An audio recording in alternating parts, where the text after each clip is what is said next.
I'm watching the participants number. When that hits, say 300 or some threshold, we'll set our detector for 300.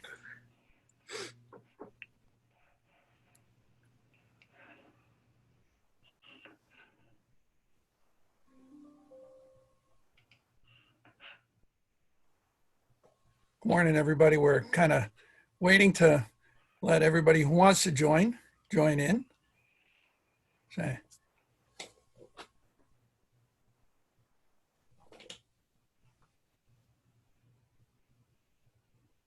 Okay.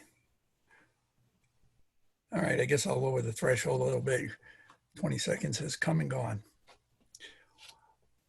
All right, welcome everybody to the SIAM annual meeting, joint with CIAMS Canada. This is the annual meeting industry panel.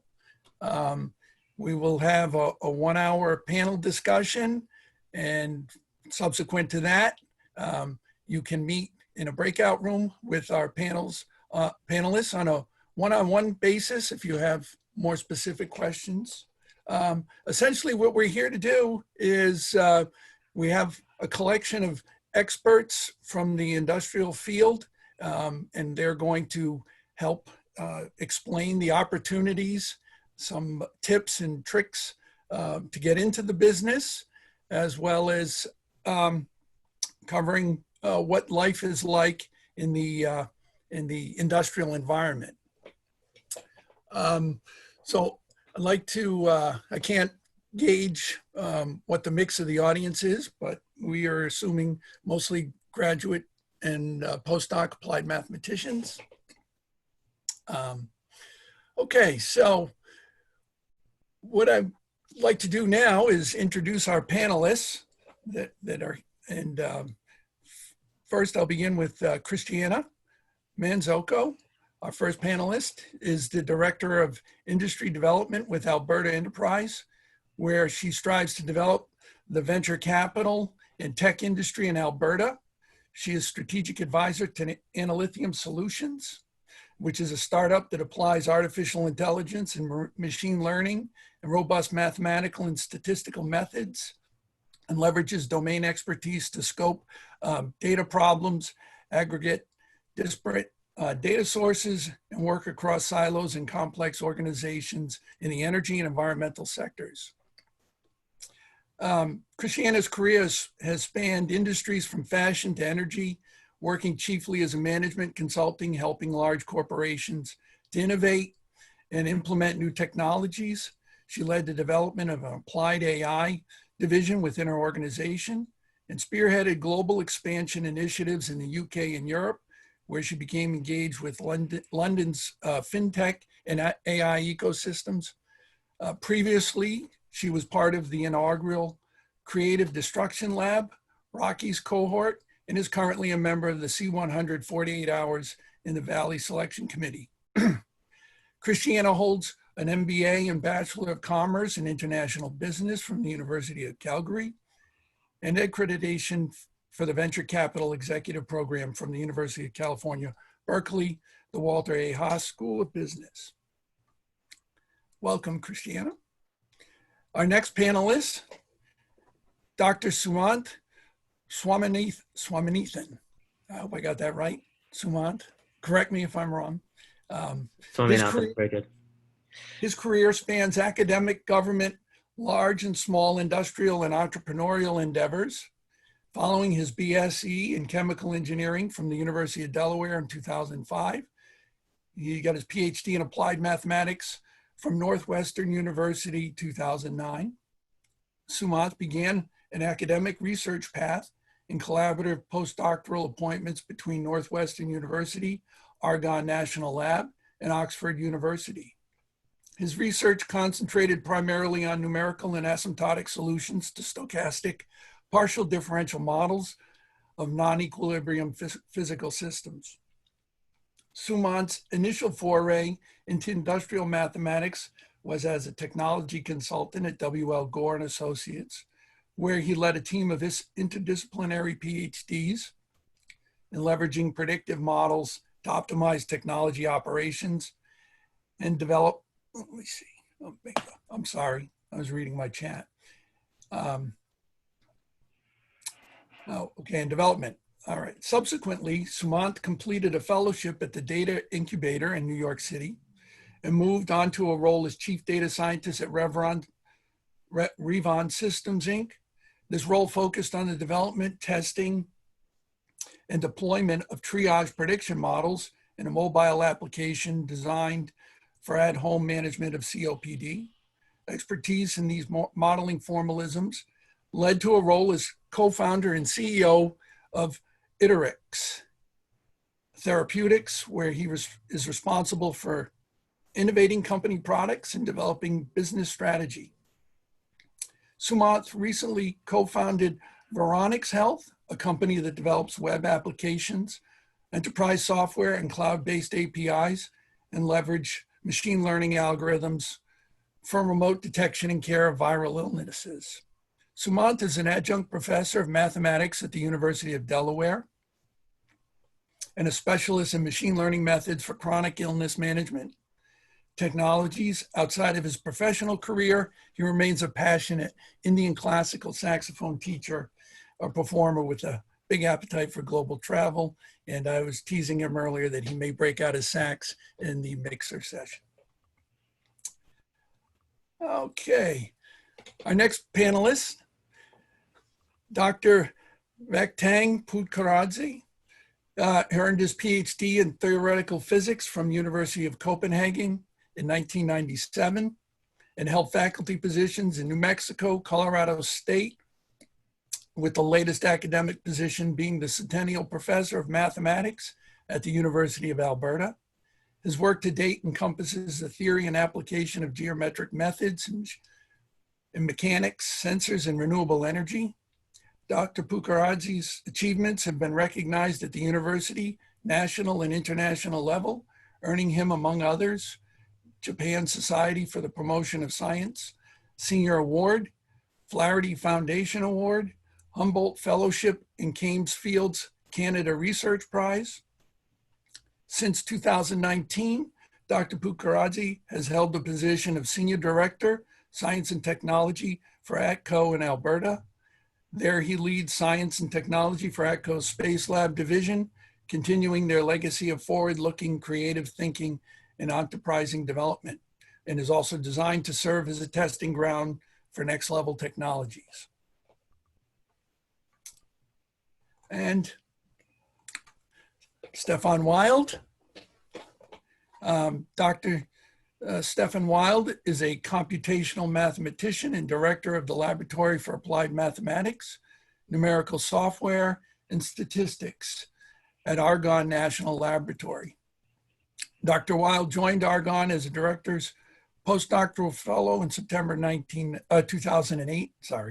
Prior to this, he obtained his PhD in operations research from Cornell University and his MS and BS in applied mathematics from the University of Colorado.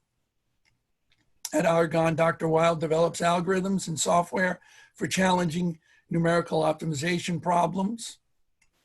And I would like to add as well that on YouTube, there's a fantastic video, an Argonne Employee Spotlight, where Stefan tells you a little bit more about what he does and why he likes industry. And I'm sure he will also share that with you today.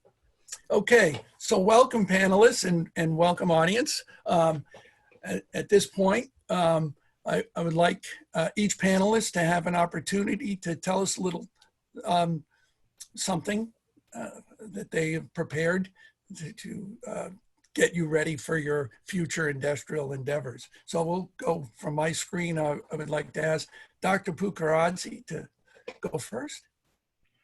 Yeah, thank you. Well, thank you for inviting me. It's a great honor to be on that panel, and I'm looking forward to it. I wanted to, well, it's one of the disadvantages of being online is I cannot see the audience, but I hope there's a lot of our younger colleagues today who are entering the workforce, and I want to address them primarily in my pitch. And I often hear the question, because I've been in academia a lot, and now I'm in industry, what is the optimal set of courses, degrees needed to get employment in industry? Well, I can only talk about Space Lab at ATCO and cannot talk about other companies, but for us, the right answer is complex and simple at the same time. So to get employment with us, you have to be expert in something relevant. But what it is you're expert in is not really important to us. You have to demonstrate your achievement, but what we're looking for in reality is agile mind and somebody who can learn new things easily. And to do that, you need foundational knowledge. So if you make a sports analogy, that we hope you are, for example, a great 800-meter runner. But if you identify that at that day you need to run hurdles or row or maybe even jump in the pool or sprint, we expect you to do it, and we expect you to do it well. And it was also important that you enjoy it. So if you want to keep being 800-meter runner only, in my experience, maybe the employment in the industry is not quite for you. But if you like the diversity of challenges and agility, then by all means do that. Thank you, Vakhtang. Okay, how about you, Sumanth? You got something you'd like to say? Yeah, thanks, Kevin. Of course, thanks to SIAM. It's great to be here with everybody on this panel and with everybody watching right now. What I would say is maybe two things to address a question about whether it's worthwhile to branch into industry, or perhaps if you're thinking about leaving academia, whether it's the right choice. So just in my own personal life, I can tell you what I do now is vastly different from what I was doing as a postdoc, particularly as I run two companies. Two things I'd say two big things I've noted since I've left academia. One, so I had a tremendous interdisciplinary interest in different subjects, even as I was specializing in applied mathematics, number one, in science and technology and engineering. And number two, I had a lot of interests even outside of the space of STEM. And so I did find that industry, large company, small company, government lab, it provided an opportunity to add a lot of value by leveraging, a great many different set of skills that I didn't necessarily see as much of when I was doing a postdoc.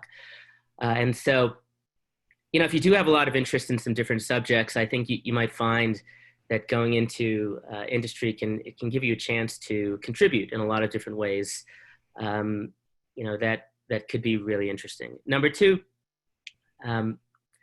and this to expand on what our previous speaker noted, I'm a person that hires critical thinkers.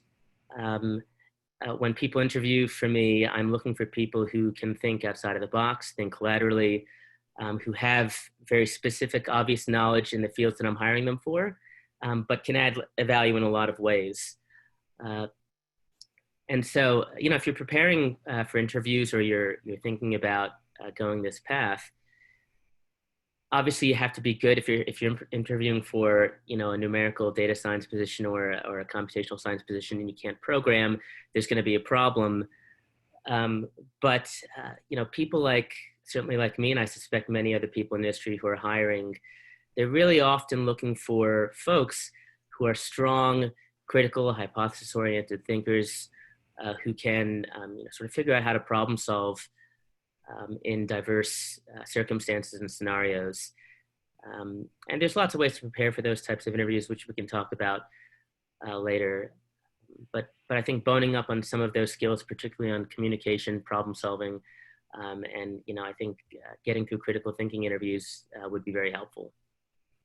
Thank you very much. I'm sorry, I didn't mean to interrupt you.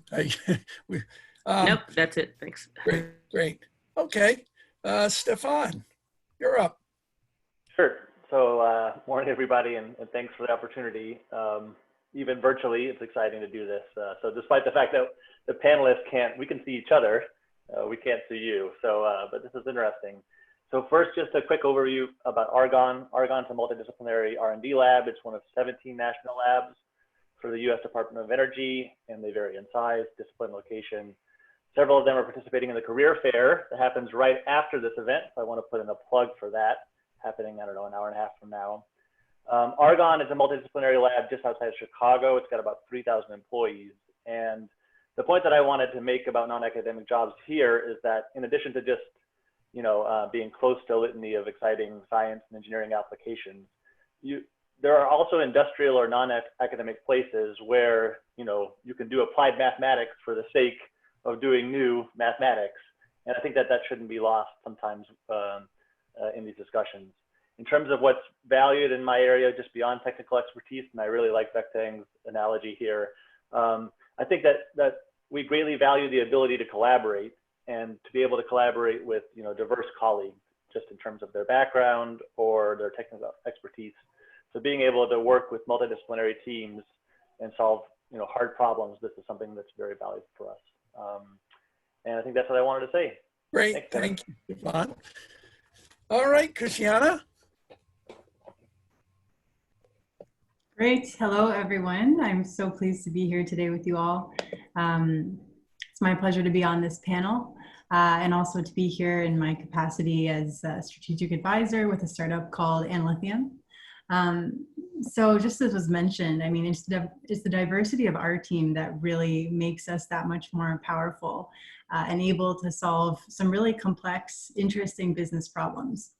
So, we have entrepreneurs, mathematicians, statisticians, academic researchers, and through that diverse team, we're able to apply AI in energy and environmental industries. So the current challenge that I would really encourage students to think about solving is that most corporations are still completely clueless about how to derive any value from their data. So having come from a management consulting background, that's kind of the big dirty secret that no one wants to talk about, is that all these big corporations are still totally clueless and spending a lot of money to try and solve their data problems.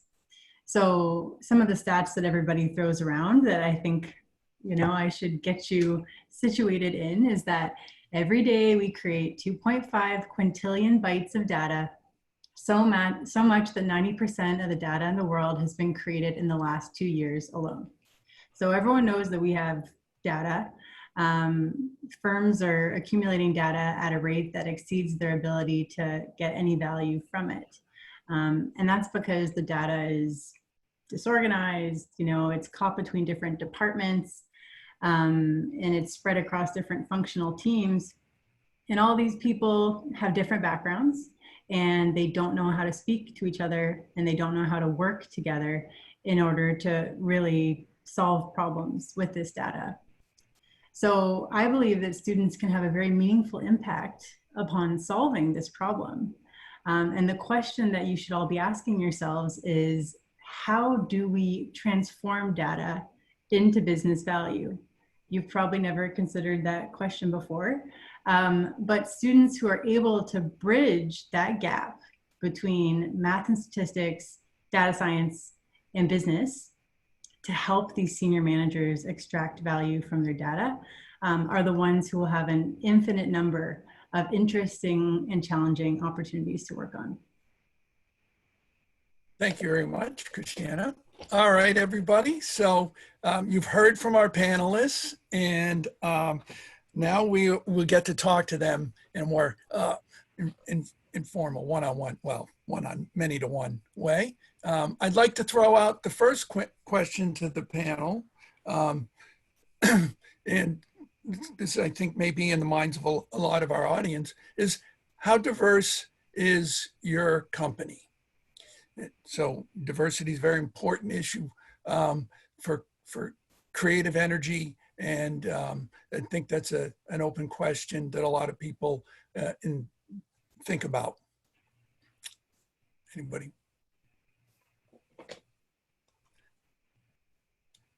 So Kevin, you're talking about diversity in sort of specialties or diversity in like an ethnic, gender type way? Yeah. Yeah, well, I mean, I can go out there, you know, in my last 3 companies, so Gore was quite a diverse place,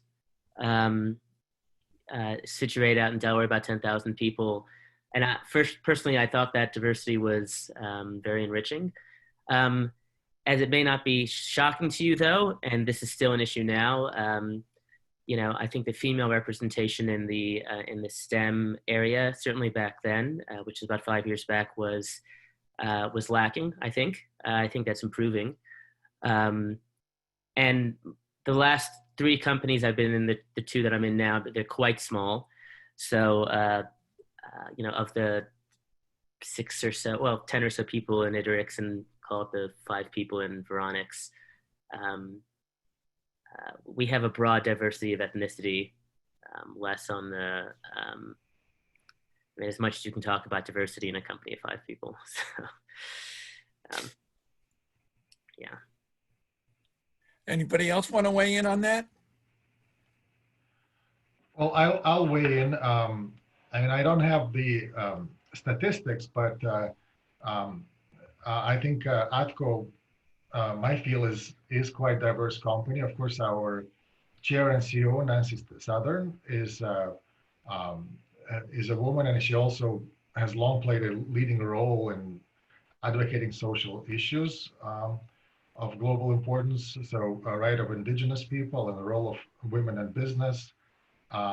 We are very aware of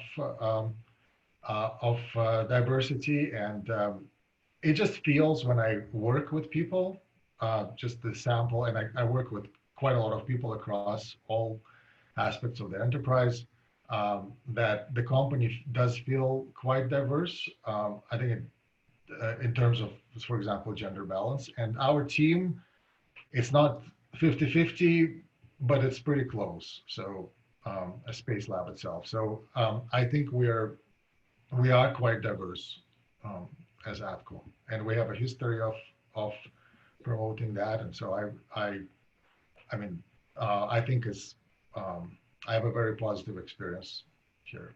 Great. Thank you very much. Okay. So our 5th panelist has joined us, and I'd like to introduce her in a second, but I want to remind the audience that if you have any questions, and we'd like to start fielding them shortly, please use the chat or the Q&A function on your screens. So that way it'll be easier for us to pass them off to the panelists. So our 5th panelist who is here is Dr. Nandi Leslie. Good morning, Nandi. She graduated with a BS in mathematics from Howard University in 1999 and earned her PhD in applied and computational mathematics from Princeton University in 2005. Currently, she is an engineering fellow at Raytheon Technologies, which is, I can attest, is a highly prestigious position. Her research interests include machine learning, cybersecurity, and network resilience modeling.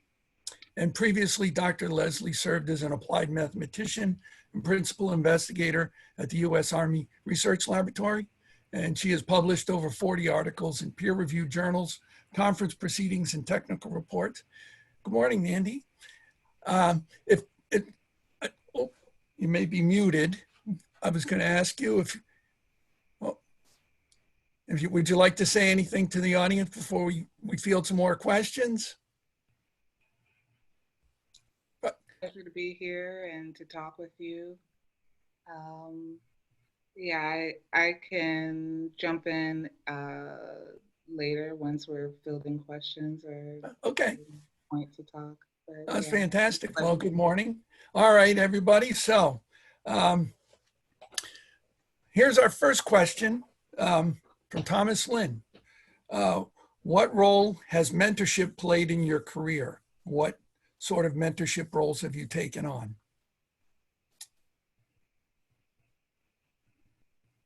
Step up to the plate, anybody. Sure. I'll go there. Yeah, so mentorship has been very important for me, both in the receiving and the giving end. I definitely think that when people are thinking about non-academic positions, it can be helpful to have mentors that are in both, if I have to make them different worlds, that are in both worlds that can give some experience. and perspective from that insight. So I also think that as you continue, so in my example, when I was a postdoc, for example, at a lab, and also thinking about academic opportunities and other industrial opportunities there, I found it very helpful to have people both closer to the job market and farther to the job market to talk with.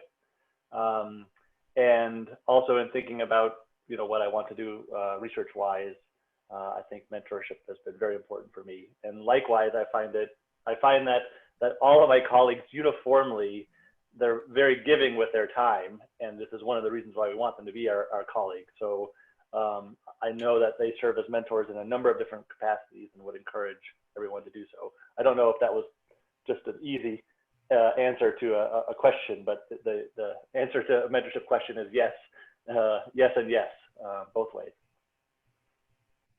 Anybody else want to weigh in? I can weigh in on that. Yeah, I believe mentorship is critical at all stages of your career. I mean, particularly in the early stages, the questions that you'll be asking are going to be different than as you become mid-career and more senior. But I believe that as a professional, there's an opportunity for you to receive mentorship and give mentorship all along that continuum, because there's always going to be something that you had not seen within yourself, you know, personally or professionally, that someone else can impart their expertise and their wisdom to help you find. I also very much agree with Stefan's point. When it comes to industry, truly the best way that you will find great opportunities is through getting to know people, asking questions about their work, and asking for introductions to other people. And it's kind of a cycle that continues on. And I can say that pretty much in every role I've taken, I've never applied for the role through a job board. It's been through knowing someone, and those are the best roles that you're able to find also. Great, thank you. Okay, for our next question from Paulina Barron, except from obvious, the data analysis and machine learning, what else to applied mathematicians do you do? What other types of applied mathematics would you do in company in your industrial careers?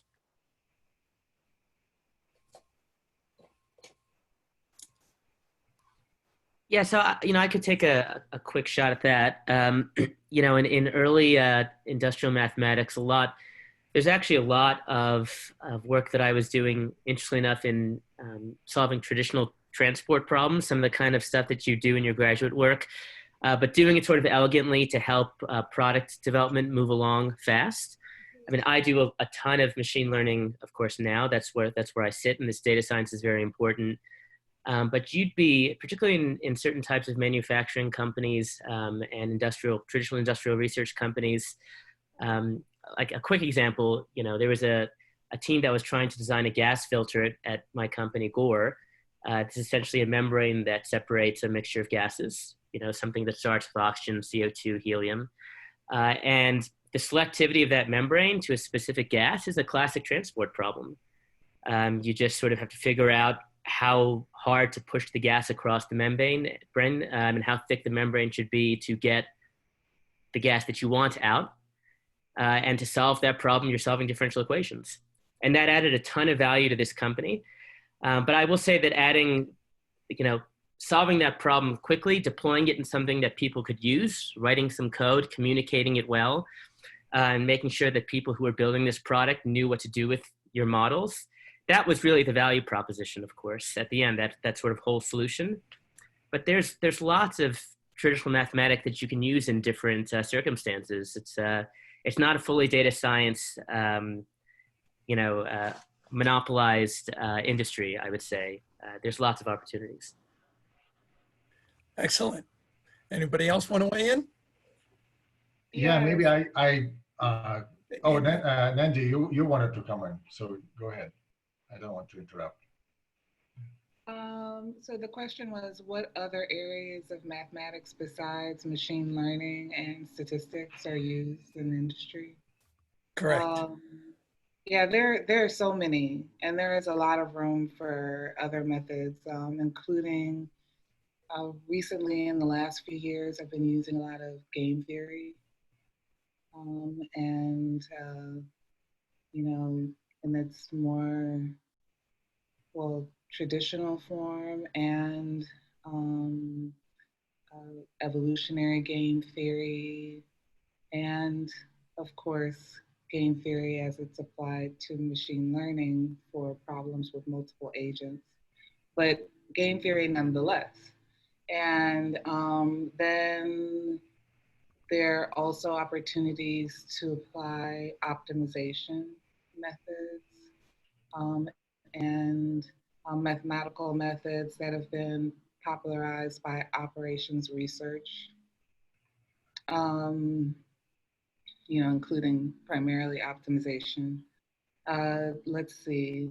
There are for sure these opportunities to use stochastic processes and probability theory as it's distinct from statistics. And yeah, so there are a lot of opportunities to use those kinds of methods still today in Excellent. Industry. Thank you very much. And Yeah, I think we have a really good follow-on question. Okay, good. Well, the follow-on question then would be, what advice would you give math and applied math students and faculty today in terms of what courses would you advise that they take in undergrad and grad school? I can maybe take this on because I already talked a little bit about it in my pitch. So, but I think, talking about ourselves, we, Space Lab, when we hire, we test for foundational knowledge and ability to interact with other people, in the interdisciplinary team. So one thing we test is knowledge of core mathematics, and then we have some questions related to, some fun problems like, what's the optimal length of an arrow for a bow and figure it out and in half an hour and give us the answer and explain it to non-specialists. But the important thing for us is that you can, I know there's a push for people to learn machine learning and data science, and I think we need to understand that that is a tool. It is not the magic wand that can solve every problem. In fact, I firmly believe that you need to be able to understand where the data comes from, what the limitations are, why the data are there, and why there are uncertainties. And the data can come from various points, or various applications, physical applications or logistic applications or whatever it is. So I think to have working knowledge of fundamental subjects, and by working knowledge is not use that formula to solve that problem, but really how to put things together, how to, if you're presented with a problem, you have to be able to quickly understand, well, I need to use the techniques from this field or that field. But you can only get it from having a solid foundational knowledge, and then you can build on it. I think the courses you take are probably obsolete by the time you finish the final, because knowing the academia, it has taken probably 5 to 10 years to put them on the program. And in spite of the best efforts of professors, you have to change the course outline and syllabus, and then somebody has to vote for it and it has to be implemented. So don't take courses or degrees as something that is just, that's going to be the end of your education. It's just the beginning. Great. Thanks very much. Okay. We have another question from Ricky Yan, and it's looking for advice for people that just graduated in May. there's a specific component, which is there postgraduate positions available right now for national labs? However, the second part is a little bit more general, and I think it would be really good if you could give some insight into this. It's, how do I prepare for my interview? So what would you tell our prospective audience on that one? Those two. Stefan? So I guess I need to go first and answer the national lab bit, which is that at least at Argonne, we don't always make it as easy as we should in order to find what the opportunities are for mathematicians at different levels of their career. So I'll again put in a plug for the career fair happening right after this event. That's an opportunity to speak with people from several national labs, and that might provide some additional insight there. In terms of but the answer is yes. I think almost all national labs will have open positions right now, Ricky. In terms of preparing for an interview, again, I think you've heard it very clearly from the panelists that people are looking for sort of for multiple axes. One is sort of technical experience and depth. So it really says what do you know and what do you know that you don't know, and sort of being able to follow a path there along a particular technical branch that you'll be working in. So understanding very clearly before the interview what is maybe the technical area that you'll be working in, or what is actually going to be probed in terms of the technical skills that you'll need. I think that's important. But then I think people are also just interested to hear how you communicate in an interview, your potential for being able to work with a diverse team, like I said before, and to be able to adapt. So I think that you heard that from several people. Who else? Anybody else want to weigh in on that? Yeah, there are some wonderful opportunities at the labs, the national labs. I'm thinking of the National Research Council, National Academy of Sciences has postdoc and other opportunities for recent undergrads. So, you know, for master's degree students and PhD students as well. And that fellowship, that National Academy of Sciences fellowship through NRC has, you know, different levels of funding and periods of performance depending on what the applicant, what level of education the applicant is at. And it's available at multiple labs, including the Army Research Lab and many others. And then there's also the Oak Ridge Associated Universities. They have fellowships that also place the successful applicant at one of the many labs where they find an advisor. And that's for current graduate students and postdocs as well. And I think they also have opportunities for recent faculty. So if you're newly graduated with your PhD, then you can maybe do a summer faculty position through ORAL as well. As far as preparing for an interview, these days interviews have to be kind of interesting, right? Some of them are, or maybe they're largely, you know, online, video based. But as far as the content,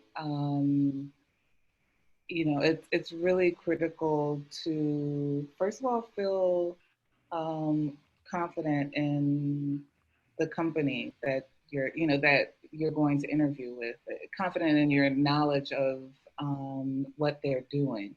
So just even if it's at a high level, and how you may fit in through filling these this role. So really know your own portfolio and how you fit into the company.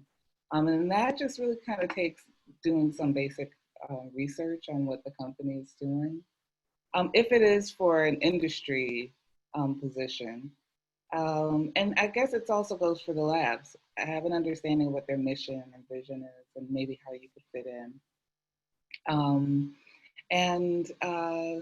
Yeah, there's so many different roles that a mathematician or applied mathematician could go into. So the catering your preparation to the interview is going to be maybe specific to that role. Yeah, but having a good understanding of the company and the position will be key. Great. Thank you. Okay. I'm going to ask the audience to throw us a few more questions if you can, but let me ask the a panel question I'm curious about.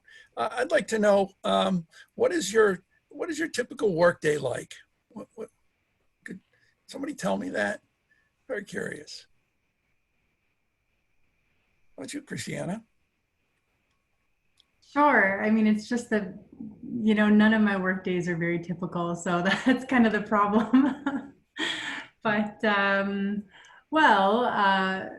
you know, so day to day, I'm a director with Alberta Enterprise Corporation. So we're a fund of funds that makes investments into venture capital funds. So, you know, day to day, I'm quite involved in the tech industry within Alberta, within Canada. Getting to know different startups, getting to know different venture capital funds and investors. But then aside from that, I work with Analythium, which is a startup, as I mentioned, you know, bringing together statisticians, domain experts, data scientists together to solve these big problems in industry. So, you know, from that standpoint, it's really exciting because, you know, we can be working on many projects at any given time. We're talking to clients, we're trying to understand what their problems are, which is a really big part of our work, just kind of scoping their needs. And the reason we're able to do that so well is because we have some very senior domain experts on our team who are very specialized across these different fields, who can really understand what the problems are that the business is dealing with. And I would say that's a critical skill set. If you are working in industry, maybe you don't necessarily have that subject matter expertise to understand these different industries, but if you can communicate well with the people that do, then you make a great team because, you know, they'll assess the problem, but then you bring in the back end skills to help them model a solution. So that's essentially what I would do. So, you know, help scope a problem, bring it back to our team, you know, talk to our statisticians and our mathematicians and our data scientists about what methods should be used to try and solve this problem in a couple different ways. And then we'd liaise with our software programmers and our developers to build out a snazzy dashboard that's fit for purpose to what the client is looking for. And then we bring it back to the client. So that happens over many weeks, not one day, but any day in the life would be focused on a different element within this process. And I'd like to add a little something because I think we all probably feel this. One of the advantages that I personally find is the fact that in an applied mathematician's role, you get to wear many different hats. You get to be an engineer one day, computer science the next day, physicist the third day. You really get to play the field, and that's very exciting. And I think that's what drew a lot of us in here. I found a whole pile of questions I missed, so I'm going to try and switch to them. But I want to remind everybody, you can talk to everybody here one-on-one or more closely to one-on-one to follow up on anything we may have missed, or if you want to drill down and get some more of those secrets teased out. So here we go. Is there any advantage in switching from academia to industry? And if so, which seems more advantageous? Starting from industry and moving to academia, or the other way around? How about that one?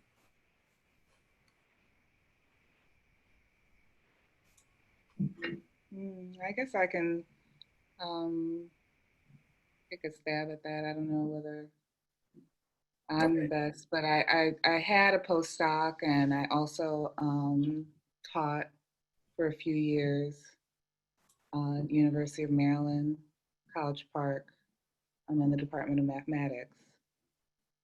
And then right after that, made a decision to go to industry, and have been in industry for about 15 years now. And for the last 5 years with Raytheon, I've also been at a research lab, so the Army Research Laboratory. And it's given me this opportunity to touch back with academia quite a bit, because I guess just to combine this previous question with this one, my day-to-day has several meetings with professors from various universities and their teams, and we're on teams together. So that's kind of been the last 5 years, with a toe into, academia through collaboration. So I think it is difficult to go from industry, the typical industry job, to academia. Which is better depends on the individual and what they kind of see their contributions through their life work as being. So what's better depends. I mean, there are a lot of pros and cons on each side. But if one is interested in transitioning between academia and industry, it is a difficult thing to go from industry to academia. It is easier to go from academia to industry. The transition is quite easy. Now, why is it difficult to go from industry to academia for the most part? It is because in industry, we don't have the publish or perish kind of paradigm. Most positions don't. Most positions in industry, even at research positions in industry, the idea is often not to publish because these are trade secrets, that one is working on, and so the company doesn't want the world to know about this new advancement, but wants to maybe have a patent on it or some kind of IP, or not even that if it's for a classified role, which a lot of industry positions would support government and have security clearances. Yeah. Okay. So, yeah. Great. Thank you. Anybody else want to weigh in on that one? I want to throw out one more that I think is a really interesting one, and that everybody probably has some good insight here. How competitive is the job market in industry? Sumanth, you want that one? Yeah, it's a good question. I'm going to answer that to the extent that I can, or that I know a reasonable answer. So right now, at least in the last few years, from my vantage point, in mathematics, obviously work has presented a lot more opportunities in industry in the fields of machine learning and data science, and certainly scientific computing. So having some kind of programming background has been almost essential in many opportunities in the applied mathematics space. But you might have read some articles about this, about how data science is the sexiest job right now. I mean, I will say that I think applied mathematicians have one of the most coveted sets of skills and diverse sets of talents in the job market right now. I think it's a great time to be a mathematician. I think, and I'm obviously biased on the subject, but I think applied mathematicians and I think physicists are the best thinkers in the world. And I was an engineer before a mathematician. You guys are titans of talent. Go out there. You're going to find work. Great. Well, thank you. Anybody else want to weigh in on that one? Vakhtang, you? I agree with Sumanth. I mean, I think we just had a round of hiring. It's pretty competitive. I think it's, we had more applicants than on faculty positions. But so it's good for us, right? We can select among great many talents. But I think, with applied math, the advantage of having an applied math is if you do have a flexible and agile mind, you can learn quickly, you can know all kinds of things. And so I invite you, when you study, we focus on the depth of studies, but I think for industry, your knowledge cannot be sort of like a delta function, right? Very narrow and then nothing. It should be more like a pyramid to get a job, at least with us, right? So I think if you think about that, and if you have a solid pyramid, I think your chances are good. But yeah, the market is very competitive, no question about it. Okay, great. Thank you. So this next question may be a little bit specific, and I think some of our guidance has been our ability to solve problems is more important than a specific technique or field. But how about what softwares or programming skills would you advise for someone in graduate school? So the claim is there are lots of different, wide variety of software out there. And is there any general one or two you would recommend learning as a specific software skill? I could start there. It's not a software language per se, but I would say that using version control, something like, let's say, Git, is an absolute key. And often in graduate school, you're working with smaller teams, so maybe just you and a faculty advisor or two, or you and maybe one other student. But in industry, obviously, you're going to potentially be working with larger teams. And so having good version control habits and skills is absolutely crucial. So being able to practice that in a safe space, let's say, with your advisor or other colleagues, I think that's a very good thing to do. That means putting your CV under version control, your website, everything and anything.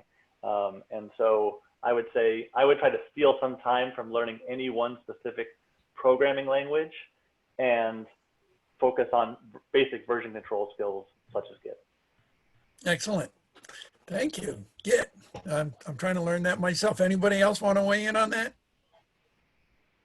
I think from my experience, we try not to be constrained with tools. So I personally don't care if you solve all problems using Python or Abacus. If you are the world's best expert and can solve things faster in Abacus, go ahead.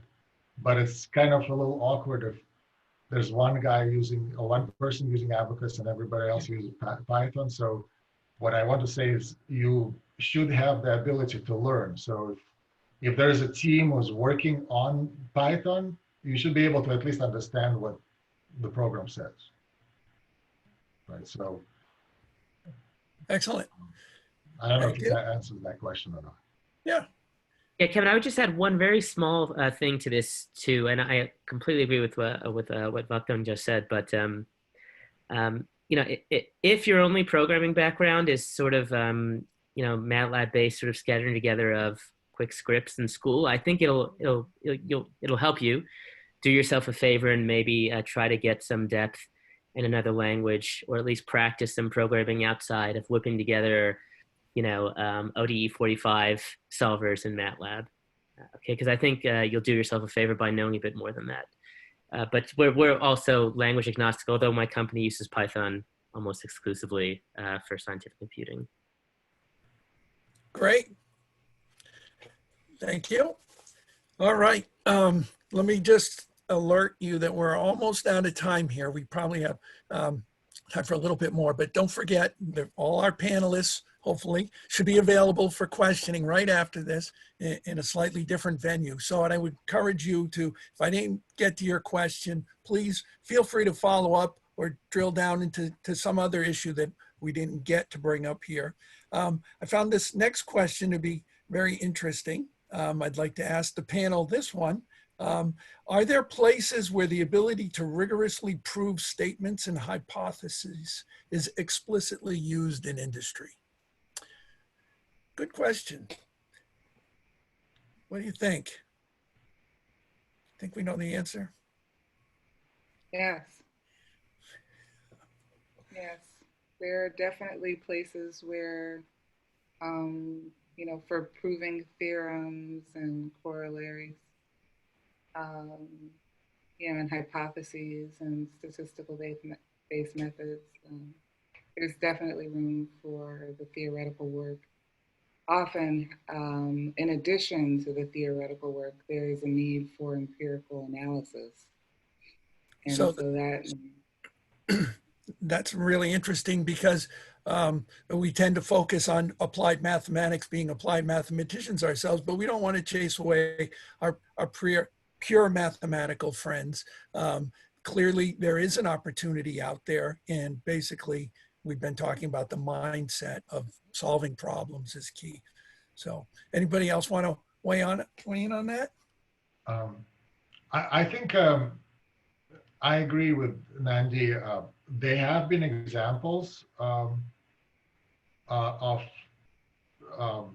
people proving theorems in industry, and they're, you know, well-known places like Bell Labs and so forth. And I would say on more practical level, probably not, most likely not. However, I think what's important is, as Kevin said, the mindset. And one of the most important things you should know is when your methods fail.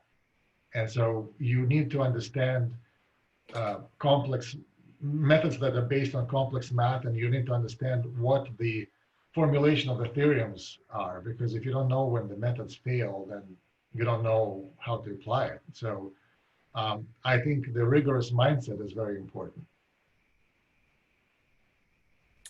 Great. Thank you very much. Okay. I'd like to throw out another question. We're almost out of time, but the experts here tell me that we've got a little more breathing space. And here's a really neat one. All right. What has your experience been in industry with work-life balance? How many hours a week are most companies expecting? There you go. Try that one on for size. I can speak to that. So I think that completely depends upon the company. It depends upon your role and the structure of it. It depends upon what the outcomes are within that role, and, you know, how you are measured, I guess, for success. So it depends on a lot of things. It would even depend upon industry. You know, and I think as you progress in your career, I've found, you know, the first couple roles I took were really a grind. I put in a lot of time, long hours. But as I navigated my career more, you know, I was able to kind of carve out positions that were maybe a little better for me. And I've pretty much every employer I have actually has been quite open about being fairly flexible with schedules, etc. I think it would really depend upon the role you take. I mean, with more prestigious roles, sometimes with better known companies that have that type of culture, you would likely be expected to fall in line and also, you know, have that type of lifestyle. But then there's others that, you know, especially with startups, for instance, where they're a little bit more flexible and they're willing to let you make your own hours. And maybe you can wear sandals with socks to the office, although I would recommend that you do not. But there can be more flexibility. It just really depends. It's kind of a non-answer, sorry. Well, that's great. Anybody else want to weigh in? What about a bit of big industry? How's the work day there?